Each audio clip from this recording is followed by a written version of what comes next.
The Kenyan culture, they all believe that when you eat your greens, it makes you stronger. Look at I want to eat Are you trying to encourage? It's calamari without. Are you trying to encourage all the kids out there to confront their fears or to let their fears stop their progress? Jordan, you inspire so many children to not be scared of animals. Hold on. Don't give me the encouragement. It doesn't work. It doesn't work. Hold on. All right. I think it's all right. Here we go.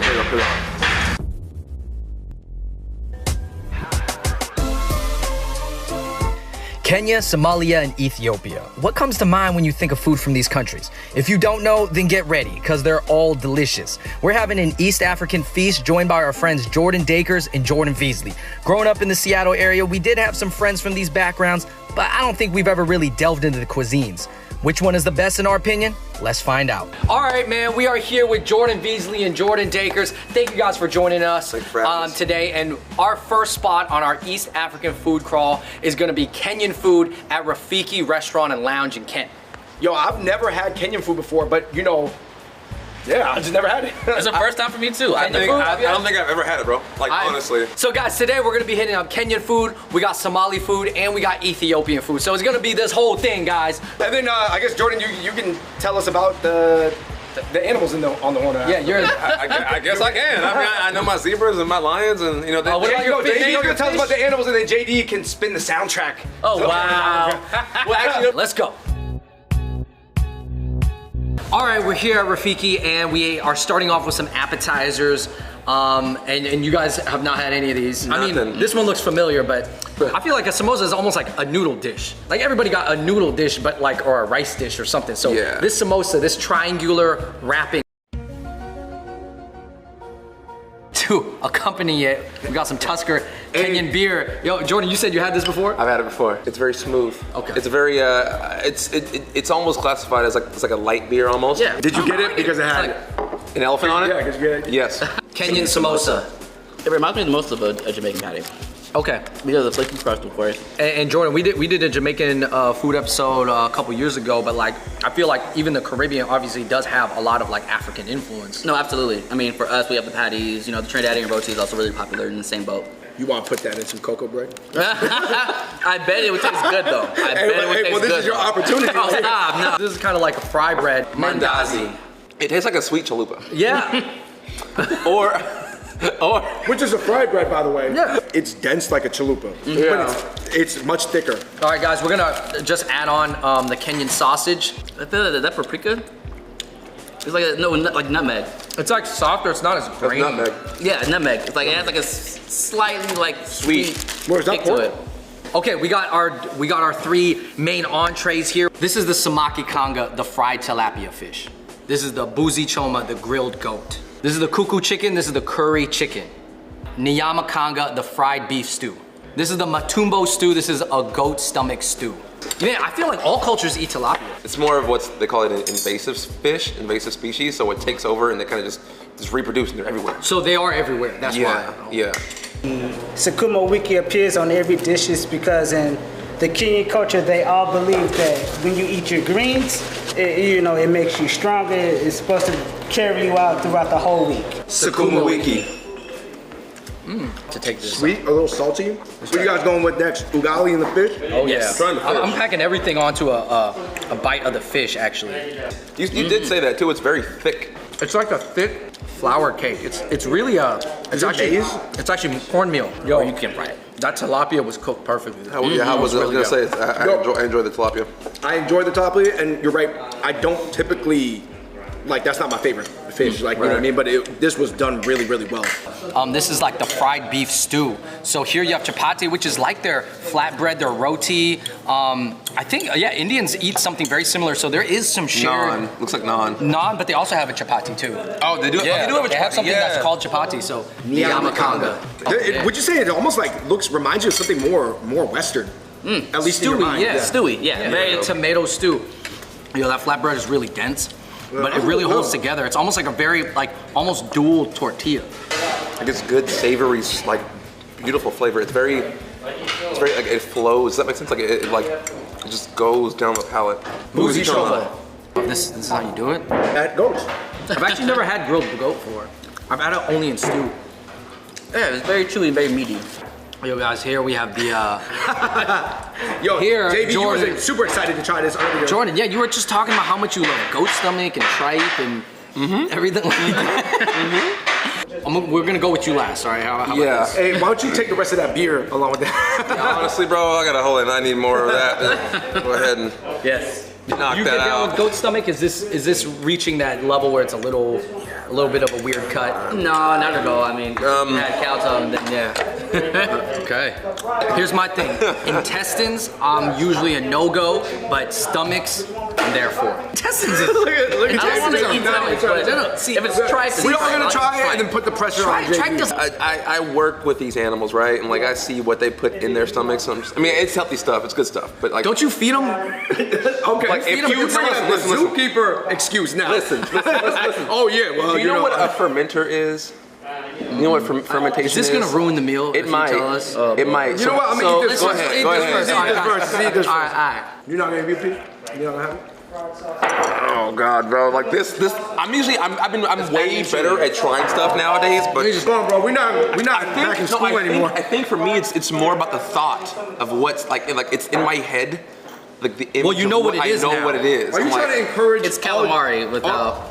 Are you trying to encourage all the kids out there to confront their fears, or to let their fears Come on. stop their progress? Jordan, you inspire so many children honestly, to bro, not be scared of okay, animals. hold on. Don't give me the encouragement. Stop. It doesn't work. It doesn't work. Hold on. All right. I think it's already. Here we go. It's not that bad. Really The flavor savory. is good. It's great. To me, it's almost like a fatty tendon or a fatty meat piece, but without maybe some of the fatty coating. Bro, because you have that fat coats your mouth when it gets liquefied. It gets like really chewy when it's fatty, but this one like goes down smooth. So far, the Kenyan food we've had, there is clearly some crossover with Indian food, right? And this is no different. We have kuku curry, which is a chicken curry. Do you guys want the chai with the cream or without the cream? If you give me cream, that lactose might kick in. You know what I mean? I heard Kuku curry. There's like a deep chicken flavor. It's almost like chicken cooked in chicken.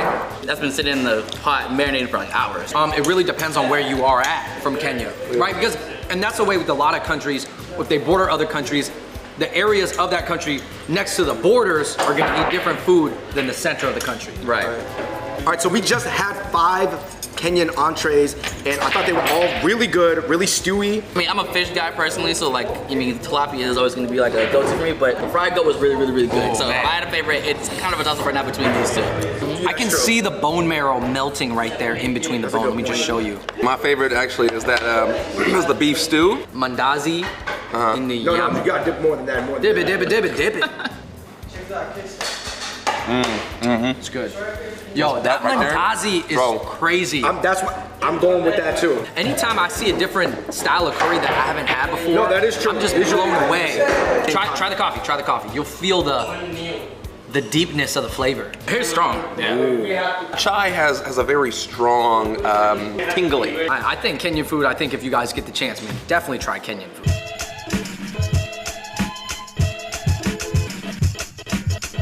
All right, so we just finished up with the Kenyan restaurant. We are here, we have the table set up, and we have a spread of Somalian food. All right, so do you guys have any experience with Somali food? This might be like my first actual time having a full spread like this because I grew up with a lot of Somalian friends. I have had Somalian pasta once, and it was so good. I've been looking forward to trying it again. I'm down to just get into it. Here we have a beef pasta, and then here, this is where, these are the side dishes that we're gonna be eating with injera, which is also eaten in like Ethiopia and Eritrea. And then we have goat, we have chicken pasta, we have sambusas, which are kind of like somewhat samosas, and then we have lamb over rice. So during a Somalian meal, it's very common to also eat a banana. How do we recognize goat? Because everybody else was kind of like, we kind of were unsure, but you were like, no, that's goat. Well, for me personally, I know it from the bone structure, just because like when we eat our goat, it's not necessarily like a big slab of it, they're more chopped up. So like when I was looking at this certain side of it with the beef sticking out, and also when you start tearing it apart, the darker meat that has like a chicken texture to it, but it's darker. Yeah. So I've worked with goats before, you know, and as a zookeeper, and I've actually never seen the inside of their leg. So, you know, this is kind of a first for me. Goat shake. I like goat a lot too, but it could go bad. Like goat to me is like, you gotta know how to cook it right. No, I would agree. I feel like in a lot of meats that way, but it's just, I'm more of a dark meat fan. So that kind of works for me too. It's up right on my alley. It's pretty good. Ooh. It's not bad at all, actually. This piece looks great. Like I told you, It's very juicy. Can't go wrong You know what with it reminds me of? Weird, but it reminds me of the turkey legs from like Disneyland. Yo, I gotta see JV with this sauce right here. Look at JV's face, man. Try a little bit. It's a little spicy. No. 10 out of 10 if you ask me. Go fam. Our next dish of the Somali food, we got the injera. Now, injera is, I think, most famously known to be part of Ethiopian cuisine. Yeah, Ethiopian and Eritrean. But Ethiopian and Eritrean cuisine. But in this region, you know, since they're all neighbors, like Somalian people do eat injera too. Do they call it injera? Do you know? Yeah, it's a term I think everybody uses. If you got this at the restaurant, they would be putting all these little dollops of food. It would look like this. On a platter. Yeah. On the platter, as you guys have seen this before. But we could do a mini version. We're doing a mini version, so Okay, so why don't you guys scoop it? Everybody just scoop what they want. I've dipped a banana in hot sauce. I'm gonna just go ahead and just throw that on there. Yeah. Okay. This is Somali injera. So yeah, you take a piece and then you kind of scoop it with different parts of it. So you can yeah. I mean, it's pretty common to eat everything together. Right. It's pretty common to eat it all together. So you scoop it and then you eat. Right. Okay. Injera is one of those things that's so unique. It's a little sour, but it's fluffy and spongy. Yeah. It's kind of like refreshing. Kind of gives me almost like a vinegar briny flavor. That banana was kind of key. I guess a funny story I learned with eating injera once was that apparently it's bad to eat with your left hand, which is tough for me because I'm left-handed. So I had it with friends and family, and then they kind of gave me funny looks about it. It's like, oh, and then someone had to school me and tell me like, hey, just for reference, you know. Even culturally, even in like Indonesia where they eat with their hands and stuff, it's more common with your right hand. I don't know. It's a right-handed world. What can I say? Yeah. David's been waiting for this 10 years. Somali pasta for 10 years, That bro. long? Why? Beef and chicken sukar pasta. The way they cook their tomatoes in at this restaurant, this Somali restaurant, It's fresh. It tastes very, very fresh. We're moving on to chicken. I gotta tell you, Spicy, right? the chicken is not as spicy as you think. The noodles from the chicken one seem a little more plain and not as like overly seasoned. I'm gonna try it with the injera out of curiosity. Okay. Go for it. Carb on carb, but I like it. You know why you do it? You know why you did that? Because Jamaicans do that. They put the beef patty inside of a bun. It just seems a little excessive. Don't knock me till you try it. Right. You can't tell me a patty with cocoa bread, which is your beef on bread on bread. I guarantee I'll probably like it. I know I'll probably like it, but I just know it's a little much. It's like a pastry in a roll. You don't care because it's delicious. Lamb and rice and sambusa. So get this lamb and rice. Dude, just get this lamb right. This lamb was good. Low-key, I'm more of a, I think I might be the goat guy though. So I gotta say, guys, this right off the bat, aesthetically, it kind of looks like lamb biryani. The Indian dish where it's kind of like tossed rice. The lamb is definitely, it's tasty. Given the amount of media representation that, you know, Somalian people get, there's not a lot of it. I didn't know the food was so good. I think you guys gotta try it. Sambusa. That was the most herbaceous samosa-like triangle I've personally had. Hey, JD, just do what you want to do. Wrap it in the injera. I'm not. No, I'm not. No, I thought about it, but no, I'm not. I know it was a thought, right? He said, I don't think I don't think it'd be bad. Hold on one second. bro, that's still kicking you.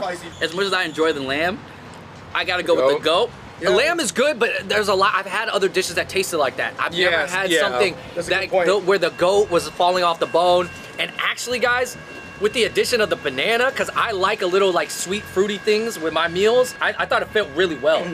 Somalian food is very light, very easy to eat. It has a lot of flavor, but it like not like it doesn't knock you out. And when you really sit back and look at it, a lot of this stuff doesn't look as foreign as, you know, your mind might want to tell you from a place that you don't really know too well. Like, we're looking at some of the lentils and the greens. I'm like, oh, these are things that we have back home. All right, we have an injera feast from Ethiopia right now. We have so many different dishes. We have the veggie combos. We have the beef tibs. Well, we gotta peel back the layers, guys, just to show them. Show them what's inside. Oh my goodness! Oh, it's like revealing. It's like exactly. It's literally a plate. This is very, very foreign to me personally. I'm not very familiar with Ethiopian food. So we're here to walk walk me through it. We're walking with you. know. So we're gonna make our own small Yeah, so- injera plate. We're just gonna Alright. be making your own dishes. Take what you like, a little bit of everything. Wow, I run lots of beef. Trypophobia? Are you OCD and you have trypophobia? Quit playing. Bro, I'm a weird dude, bro. I'll let JD lead this. JD. Because I guess I don't want to put your business out there, but you used to date an Ethiopian girl, right? She was a retrain. She was a retrain. She's a retrain. I'm sorry. Retrain. I mean, it looks kind of similar, but way more different selection. It looks heavier. Okay, that's a good point. Does that make sense? Yeah. It It's a lot looks more colorful. It looks. Yeah, it looks. I mean, it just looks cool. You have everything on the plate here, and man, Let's get into it. JD I mean, hands going first. first. hands first. I'm gonna start off with this potato and the carrot. Yeah. Veggie combo. Veggie combo. I'm gonna follow that with another veggie combo. I'm gonna go with the lentils. The greens and the lentils. All right, JD, you kept talking about the egg. I'm going at the egg right now. Dude, that's good. That veggie combo was really good. I was kind of eating the injera bread on its own, and I was kind of like, oh, kind of sour, I don't know. But once you get it with the filling, something magical happens. You gotta have to mix everything together. That's the best way to do it. There's this Indonesian dish, and we'll pop up the picture right here, called nasi bungkus. It actually kind of very similar. When I wrap the injera in the veggie one, it kind of reminds me of a Trinidadian double. A roti. Okay. Yeah, reminds me of a double. All right, here we got some Ethiopian coffee. Actually, Ethiopia is one of the oldest civilizations to have coffee. And you know, a lot of the, cool hipster coffee beans are coming from Africa now. Yes. A lot of, can I get the Kenyan Try it. bean, the Ethiopian coffee? Yeah. Ethiopian coffee. Ooh, good. authentic. Yeah. That's cool. They good. put a little bit of milk in there for us. Yep. Not bad. It's very thick too. It's thicker than like normal, what you would like American coffee. So this is very strong. Cheers. Cheers. Personally, I prefer the Somalian food. I just think it was a little easier for me to eat personally. But one thing I did like about this style of Ethiopian food was the beef tibs. And this guy right here, I forget what this is. Good. The fib. The tib and the fib. I don't know. Mumble rap. Personally, I really do like the injera from Ethiopia. Like, Yeah, just all the mix of I preferred it lentils. too. I liked it. Yeah, the mix of everything was really, really good. So I like the variation in this food. As far as the Ethiopian cuisine that we had, the vegetables really shined. And the meat was really good too, but I thought the vegetables were like shining above all other vegetables. And then for the Somali food, obviously the goat pieces, the big pieces of meat were kind of what we enjoyed the most. All right, you guys, thank you so much for watching that epic East African food crawl. We tried to cover as much as we could that was just available in a very small area. We went to Kenya, Somalia, Ethiopia. We got the name of What does Rafiki. Rafiki Rafiki means friend in Swahili. And Simba. Simba means lion. Oh, sorry, I didn't tell you about that. Yeah, Simba means lion in Swahili, which is why they chose the name Simba for the Lion King. The food we had, the Kenyan food, was very like stewy and very savory, but very easy to eat. And then the Somali food was a little bit more like tomato-y based with a lot of the grilled meats. Yeah. And then the Ethiopian food was very like vegetable / a little bit of sour because the injera was very sour when we're eating it. And I just think to have all those different like flavors, and I'm not saying those words sum up the entire cuisine, but at least of what we ate, that's generally how I would describe it. And it was just like, and be able to put it on camera, I thought was so cool. And so I would recommend everybody out there, like if you get the chance to try any of these cuisines, I mean, go out there and try it. I wasn't going to go and find and say, hey, look, today I'm getting Ethiopian food. That just never really crossed my mind. I mean, now at this, in 2020, you can get these dishes. So, anything you want to plug? Mr. Zoo Man? Zoolander. You can find me at Jungle Jordan 23 on all platforms: Twitter, Facebook, Instagram, YouTube, TikTok. Wow. Your boy got a TikTok now. So I'm hitting all the. I'm on Instagram, DJ Just Jordan. Follow the team too, Fancy Leaf DJs. They'll find a lot of videos of me mixing, doing funny skits, trying to incorporate jokes into my routines, as well as some off-the-wall ideas. Flipped a reggae song into another song. And just kind of mash culture. That's my thing. Yes. All right, guys, thank you so much for watching us. In the comments down below, you let us know what your favorite East African dish is. It could be from just a number of countries. And also let us know another cuisine that we should look out for. Maybe it's West African food or South African food, whatever it is, you guys let us know in the comments down below. And until next time, we out. Peace. Hey, being from a culture that has a beef curry patty, Yeah. tell us about the compare and contrast, man. The curry patty isn't as seasoned as this one is, for sure. But they're they're pretty similar. They're pretty similar. JD, just do what you want to do. Wrap it in the injera. I'm not. No, I'm not. No, I thought about it, but no, I'm